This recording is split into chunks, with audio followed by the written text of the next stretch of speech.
Answer.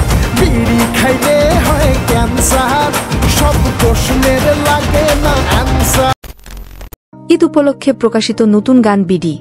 এই বিড়িতে প্রথমবারের মতো দেখা গেল চিত্রনায়ক জায়েদ খানকে। কৌশিক হোসেন তাপসের কথাসুর ও সঙ্গীত পরিচালনায় গানটির মিউজিক ভিডিও বুধবার টিএম রেকর্ডসের ইউটিউব চ্যানেলে প্রকাশিত হয়েছে। সেখানেই কোমর দোলাতে দেখা গেছে এই নায়ককে। কেউ সুখে টানে, কেউ দুঃখে টানে, কেউ বুইঝা টানে, কেউ না বুইঝা টানে, টানতে টানতে টানতে সব শেষ হয়ে যায়। বিড়ি খাইলে হয় ক্যান্সার, সব প্রশ্নের থাকে না আনসার, এমন কথার গানটিতে কণ্ঠ দিয়েছেন পারভেজ সাজ্জাদ।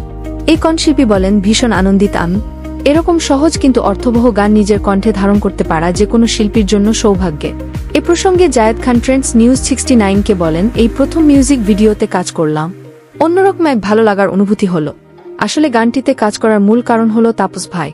নির্মাতা হিসেবেও একবারও মনে হয়নি তিনি অনেকদিন পর ক্যামেরার পেছনে বসলেন। সব মিলিয়ে সবার কাছ থেকে তিনি সেরাটি বের করে নিয়েছেন। আমার পারফরমেন্স নিয়ে আমি আত্মবিশ্বাসী, আশা করি দর্শকের ভালো লাগবে। উল্লেখ্য, জনপ্রিয় অনেক মিউজিক ভিডিও নির্মাতা তাপস 16 বছর পর নির্মাণে ফিরলেন এই গান দিয়ে। তো প্রিয় ভিউয়ার্স, কে এই বিড়ির গান দেখেও বিড়ি বা সিগারেট খাওয়া ছাড়তে পারবেন না? তারা অবশ্যই সুন্দর একটি কমেন্ট করবেন। ধন্যবাদ।